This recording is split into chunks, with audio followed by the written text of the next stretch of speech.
The mystery shop that went wrong and its consequences. Who are we?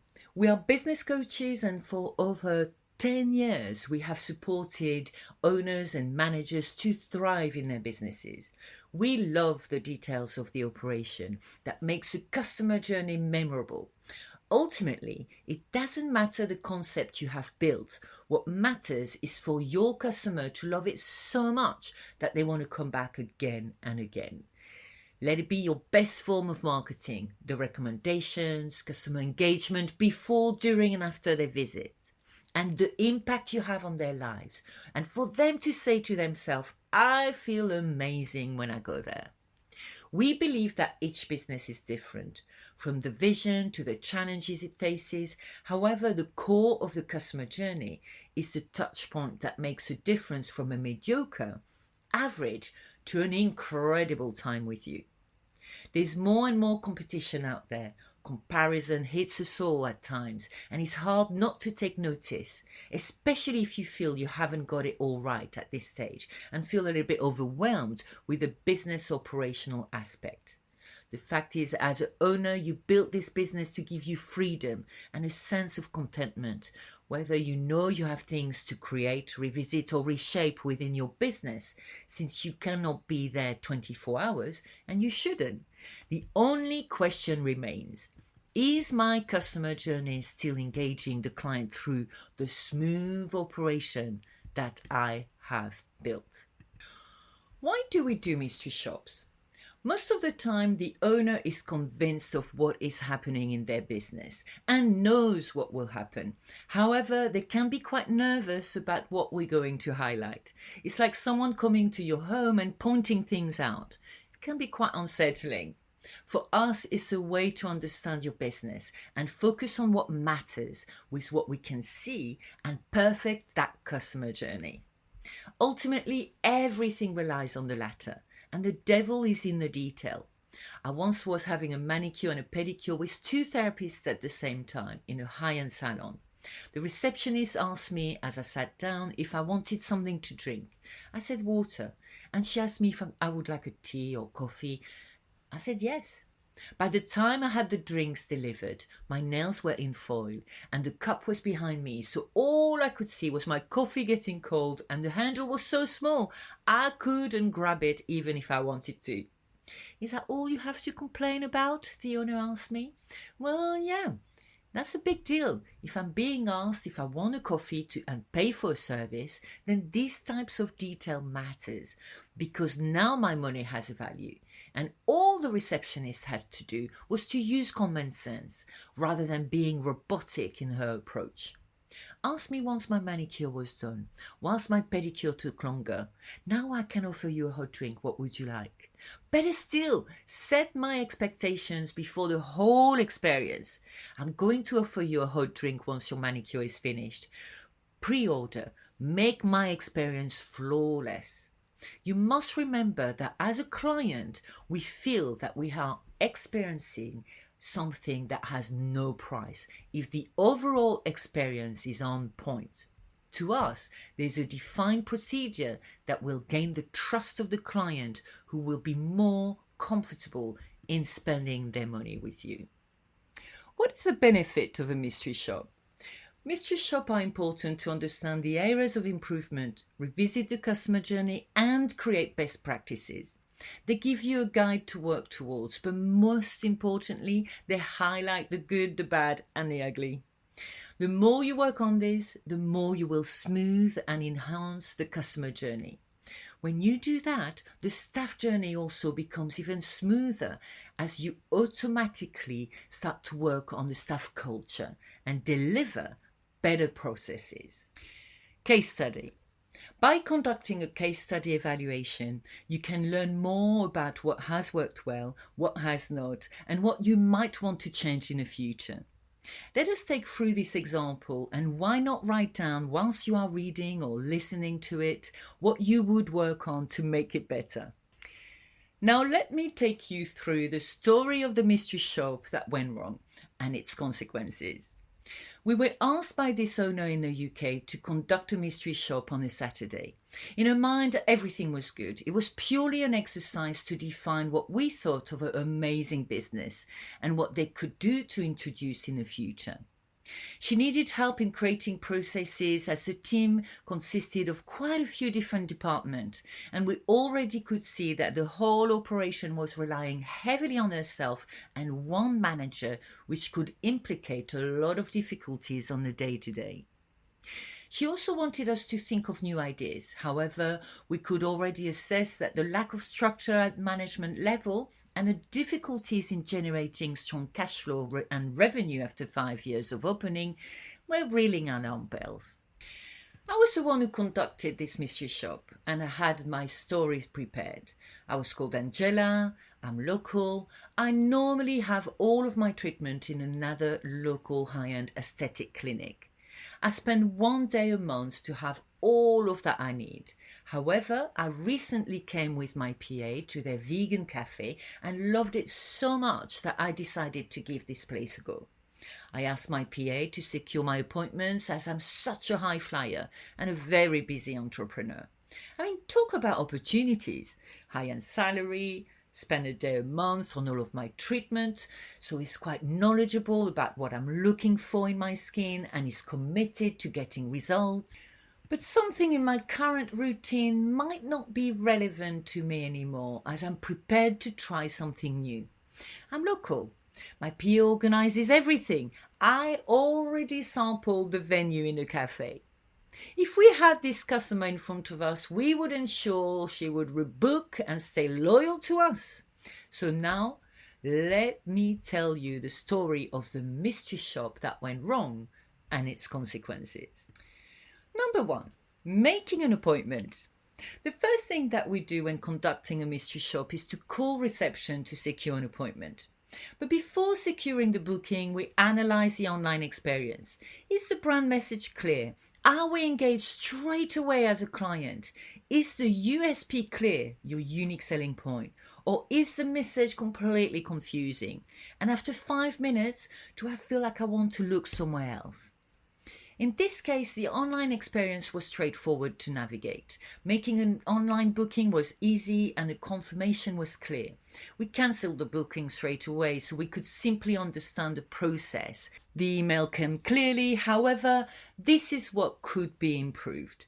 The brand image was strong but confusing in what the salon was all about. Is it a hairdresser that happens to have a beauty salon, clinic and a cafe? Or is it somewhere I can do everything from top to toe? Working on the vision and the core message would have had more of an impact. The emails were good but contained too much writing with no engagement in rebooking at a later date. It was difficult to find the phone number, even follow on social media as everything was at the bottom of the page. As a new client, the treatment menu was extensive, which made it quite difficult to choose. And now comes the phone call. On the 5 separate occasions over 5 separate days I called, I was sent to the answering machine. Now, you would say nothing wrong with that. However, every single time when I called, the message said, "Sorry, no one can take your call right now. Please leave us a message and we'll get back to you." Beep. "Sorry, the answering machine is full. Please call again later." Then the phone is cut off. Now, had I been a real customer, we're pretty sure that I would not have bothered calling a total of 5 times. There are plenty of other clinics around, and besides, let's remember that I already have a regular clinic I normally go to. So what does that tell us?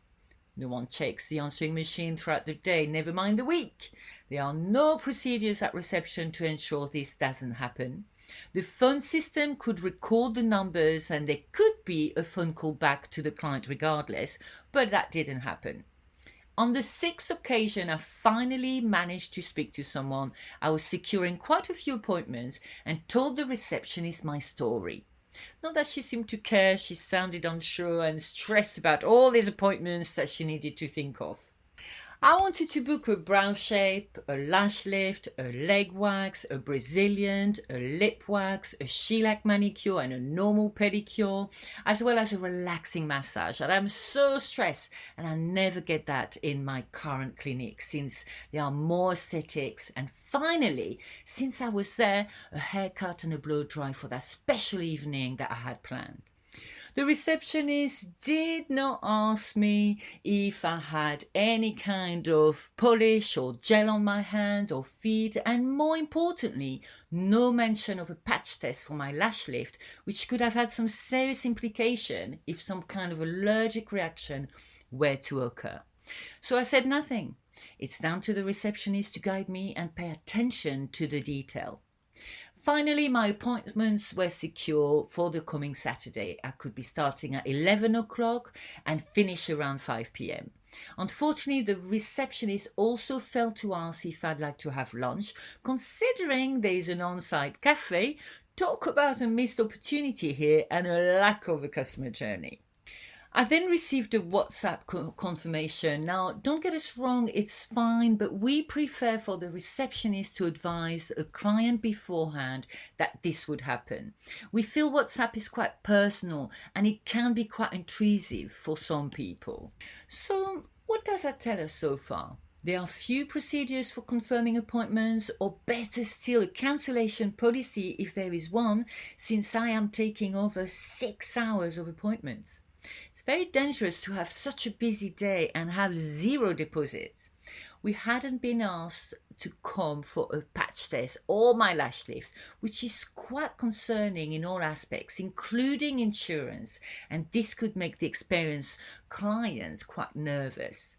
I had shellac on both hands and feet with no mention of taking them off or any question asked about what I had on at the moment. Timing springs to mind, and the pole therapist will discover that when I come in. Worst of all, since I asked for a pedicure with normal polish, no one realized that I couldn't have a massage straight after. Somehow, it fell through the net, and to me, it's actually quite obvious. The following day, I had a call from another receptionist who sounded a lot more professional. So sorry, Angela, if you don't mind, we will change the sequence of services since you have a lot of appointments and we want to ensure it was okay for the team on the day. Of course, I don't mind. Although a bit strange of an excuse for a new customer. Not my problem. And I still didn't check my nails and she still didn't ask about my massage after the wet pedicures and patch test or lunch, but okay. 4 times this happened, each time with a new receptionist, and every time there was a new WhatsApp message confirming the new sequence of appointments. Seriously? It's not like I had requested anyone. I'm completely new, and so far the first impression is that it's less than impressive and organized, less than impactful and less than reassuring. But still, I trust that my appointments are the best since I chose to change in my monthly routine, so I cannot wait to be welcomed in this beautiful and gorgeous environment. However, this highlights the lack of communication between receptionists, the lack of using the notes to ensure clarity of what's being offered to the client, the lack of procedures from a reception perspective, feeling insecure about my booking at this stage. And after all of these changes, the wet pedicure was still going to be before the massage. So this will be interesting. Complete lack of customer journey, only worried about the appointment and how they will fit on the day. Lack of opportunity, as every time I mention my story, no one takes notice. Clients are likely to forget the feeling they had on the onset of the treatment, and the overall spa or salon experience is amazing. This is evidenced by something called the pecan rule, which makes it essential to focus on what happens at reception at the beginning, but mostly at the end of the visit. The pecan rule is a psychological heuristic in which people judge an experience largely based on how they felt at its peak, i.e. the most intense point, and at its end, rather than the total sum or average of every moment of the experience. In all, as a client, I was not reassured and certainly irritated by the amount of WhatsApp I had received. However, I'm looking forward to a wonderful day of treatments and a reconnection to myself and feeling wonderful in a new place that I had great impression of when I visited the cafe originally. So, okay, this wasn't great, but I'm still yet to be impressed by the overall experience. Okay, today's the day. I'm excited to have all of these treatments booked. Being French, starting to wonder about my lunch, but of course, all will be well. All will be well. From the outside, the signage is good and everything is quite clear. Although something is missing for new clients. What is it exactly? Is it a cafe place? Is it a hairdresser? If I were a real new client, I'm not sure I would get it. Perhaps a tagline, a list of treatment or mission statement would make the brand ethos more impactful. It is missing the opening hours and even more so the phone number, email and something to take note if I were passing by. We see this again and again with businesses. The communication is set where we assume the client knows what we have created. Always put on the hat as a new client. Ask friends and family to understand whether the brand identity is clear. Are you getting your message across from the start, including walk-in clients? So I arrived at the reception. There were two receptionists, head down, very busy typing away, and waited for them to acknowledge me. The reception, to be fair, was clear of clutter. Rather a large desk, which I never find inviting at the reception team, tends to be behind it. And I guarantee you that I would find a printer from the 80s, wrapping paper that's too old to use, and most probably data that is gathering dust. I am personally a huge fan of those standalone desks, just like in a restaurant, small and concise. It creates a culture of welcome and invites the receptionist to step out behind the desk and connect with the client. Plus, it encourages the retail culture we so love to focus on. Behind the busy receptionists were two hairdressers. They were in deep conversation, debating some kind of product, and I felt quite uncomfortable with the lack of acknowledgement once more. On the side of the desk, someone was standing, trying hard not to take any kind of eye contact. She seems to be from the restaurant. I noticed that from her uniform. Nevertheless, she was uncomfortable and perhaps didn't want to engage due to her lack of knowledge or customer awareness, but it was quite apparent that she was not going to deal with me. I noticed that the retail area was on the right-hand side, next to the reception and the cafe. I felt as if it was completely separate, and the lack of interaction with the retail brands was quite obvious. Too many products and too many brands. The ethos of the core values were not very clear. What the brands represent and why we partner with them is the key question when it comes to building a retail culture. I didn't want to say anything and stood quietly to see what would happen, but it took 3 minutes to finally acknowledge the fact that I was standing there. 3 minutes is a long time to be ignored as a client. So far, I can't say I'm engaged in the whole customer journey at all. Finally, one of the receptionists looked up and acknowledged me.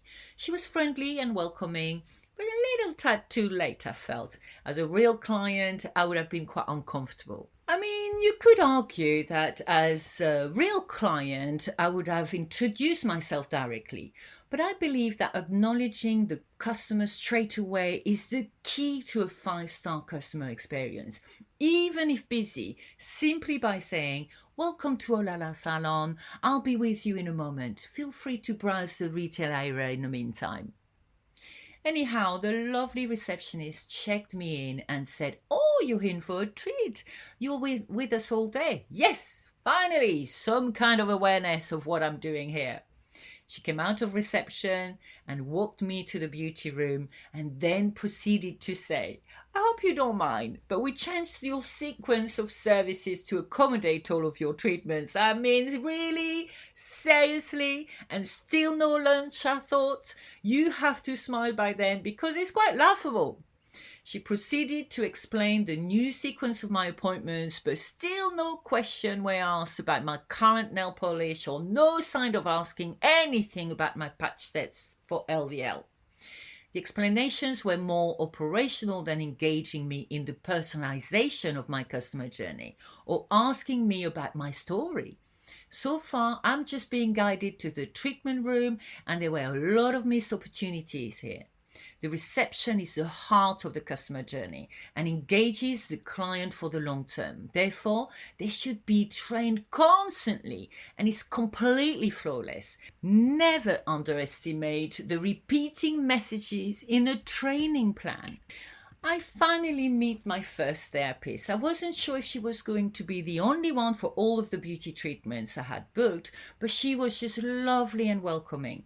She knew my name, which was impressive and reassuring. She set me on the bed and asked me a few questions. She started the process of the LVL. I said I was quite nervous that there had been no patch test, and she went around it by telling me it wasn't necessary since I had LVL before and even somewhere else. I mean, firstly, how does she know since I was never asked? We all know what assuming does, and this is simply not true. I am in the industry, so I know, but a new client could have been confused or misled. Ultimately, it's not the therapist's fault. The system and procedures are not in place. And to be fair, she was most probably thinking on her feet by this difficult question. She didn't engage in my story, but she did upsell an eyebrow wax and a tint, although let's not even mention the patch test here again, as well as introducing me to a brow pencil that would suit me. I was sold. I loved the fact that she was upselling and retailing on the first treatment. She told me that she works here once in a while and normally works somewhere else. A little bit too much information. Okay, maybe I knew what questions to ask. However, it made me wonder why she didn't work here all of the time, and therefore how solid was the team. Training on the customer journey was really necessary here, I thought. Once I finished, she took me back to the mani-pedi area, and another therapist came to do my pedicure at the same time. They both looked at each other and asked me, "Is that shellac?" I said yes. They looked at each other again. I kindly said, "Look, don't worry about doing my manicure pedicure. I just need you to take them off and do my wet pedicure and my shellac as I asked on my hand at the appointment booking. I don't need the whole cuticle thing." I did, however, mention that I was hungry. "Of course, let me get you the menu." She went downstairs, came back with someone from the restaurant to take my order, and a lovely wrap is going to come to me soon. A lot of pressure here on an operational point of view for my lovely therapist, that she has everything to do, and at the added pressure of taking off my shellac nails. My wrap arrived finally, and I managed to get a bite out of it, although my hands were full of foils and it was difficult to hold the wrap. Again, as a customer experience, it was rather pointless, as I never had the time to enjoy it. Firstly, because of the manicure, but also before you knew it, I was back in the room for my waxing. My nails were lovely, but I can't emphasize enough the wet pedicure and the trickiness of my massage to come. We then dealt with my waxing. Even though I thought I was going to have my massage, had they changed the sequence one more time without me knowing this time? Being careful of my pedicure, my lovely initial therapist knew what she was doing. However, halfway through my Brazilian, she said we need to stop. I would then come back after my massage to finish my waxing. It's really important here to realize that not only the customer journey is disjointed at this stage, but it's starting to get a little bit ridiculous. She gave me a robe and made me wait outside the door for my massage, even though the massage therapist was 10 minutes late and she could have finished my Brazilian. I started to feel a little wound up. The massage therapist then welcomed me into the room, all very robotic and no question asked apart for me to lay on the bed and explain she would start by massaging my back. She didn't even leave the room and was prepping her oil. I felt far from a 5-star customer service, more pushed into I have no time, hurry up. The massage was lovely, however. I did relax, wondering what the colour on my feet would look like by the end, but was quite happy to have finally a lovely, relaxing time. Although downstairs was a little noisy, it seemed like a Saturday was busy day for such a treat, but as I was falling asleep, regardless, I was fine. 10 minutes before the end of the massage, she seemed to receive a phone call from the speaker which was playing the relaxing music. Her phone was linked to the Bluetooth and the music stopped. She stopped the massage and said, "Oh, I'm sorry." She stopped the phone call, but the music stopped too. Downstairs seems to get louder, and since I was almost at the end of my treatment, waking up from a relaxing time, I was getting more and more aware of everything around me. This happened twice. Now a little more awake and feeling kind of weird about it all, the Bluetooth saying to the speaker, beep, the Bluetooth is trying to connect. And again, bleep, the Bluetooth is trying to connect. And on and on. The therapist finishes her treatment not saying a word, all quite awkward and not helpful. She opens the door and my attentive initial therapist waits for me outside and says, "Let's finish your Brazilian. I think we need to redo your pedicure too," pointing at my feet. Yes, finally, someone with a bit of a professional attitude and thoughtful process in my journey. I think by now, as a real client, I would have asked her where else is she working so I could come to have my treatment with her in a different, hopefully more engaging environment.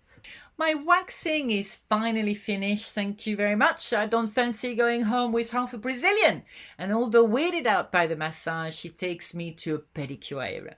I'm starving by then and want another sandwich. She orders another one for me. It came on time and now I can eat with dignity and relaxation and all is good.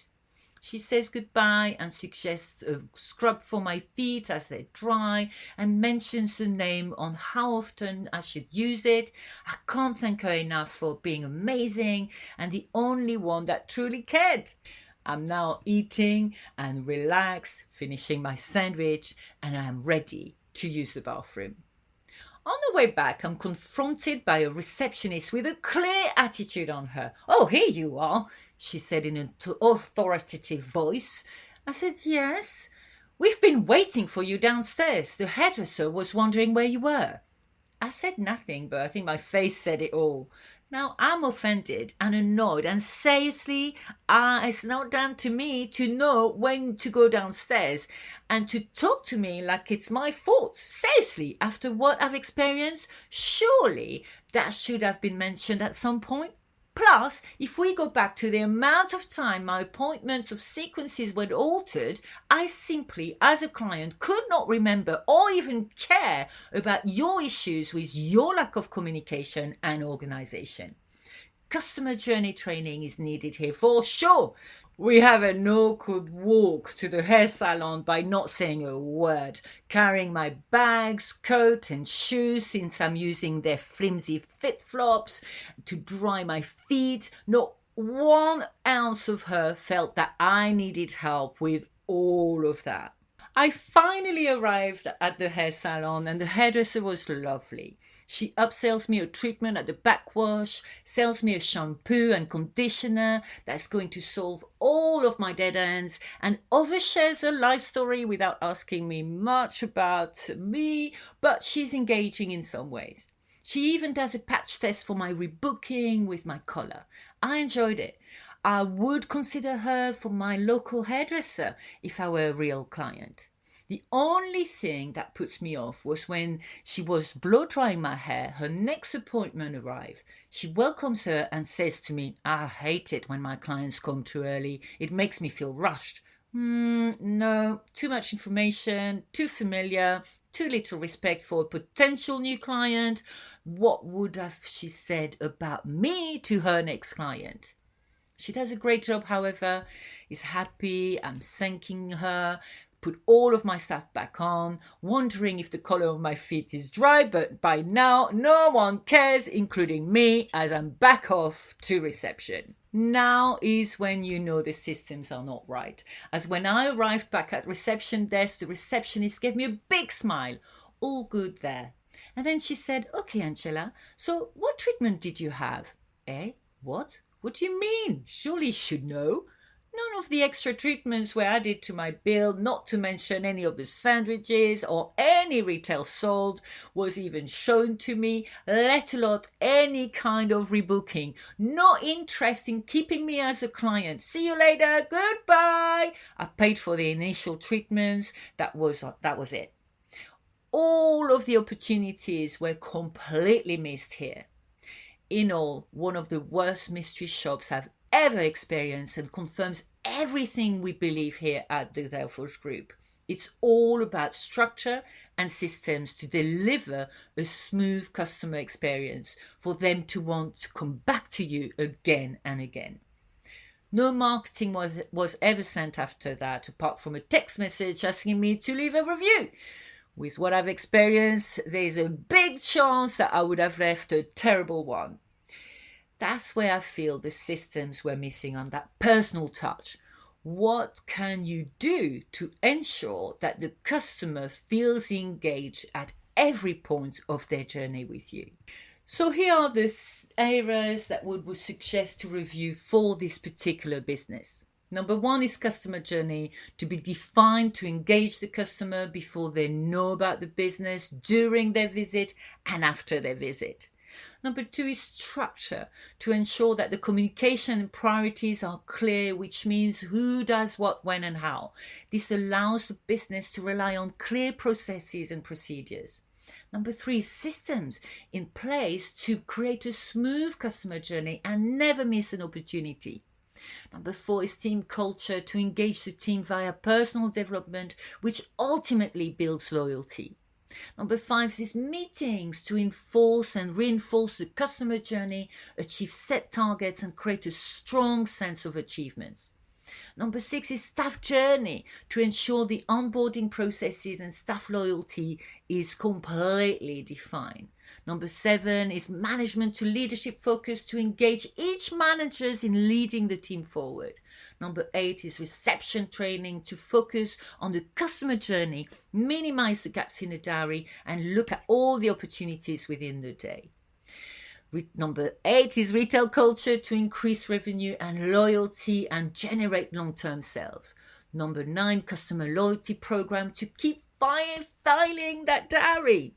Number 10 is phone calls, to empower the customer trust in your business and increase the revenue. And finally, number 11, communication between departments, to create a smooth transition. When the report was given, we suggested a business audit, as it all comes from the budget, forecast and KPIs analysis. After all, every decision you make should be a financial one. This would have allowed us to understand the business at the core of its existence and create a strong strategy to keep flourishing. You can't focus on everything all at once. We believe that the operation is key. There's no point in doing a huge marketing strategy if the customer doesn't enjoy their experience. They will go elsewhere. The marketing starts within, with your team and the managers leading the way. The audit allows us to give priorities to work on and feel guided in the change that we want to implement for the better. A strategy is the key to starting with what is important, and first and foremost, the operation and structure before we look at anything else. So the consequences of this particular mystery shop is that the owner became overwhelmed and never went further with our suggestions. We respected her decision and understood that she wasn't ready for change. The budget was also tied with investors, so difficult to get anything out of them. 2 years later, when I heard that she was now selling, it prompted us to create this campaign. Don't leave it too late. Analyze and strategize your future. Every detail matters. And it all starts with a strong online experience and the power of an engaging phone call. Every client matters. New, existing and old ones. They are all here to make your business grow. Let us give you feedback on those first steps. It starts your journey of changing for the better. Thank you so much for listening. and simply get in touch. Thank you for joining us. We really enjoy sharing our thoughts on various topics. If you have a burning question, simply comment below. Don't forget to subscribe and hit that notification button to keep up to date with each new episode.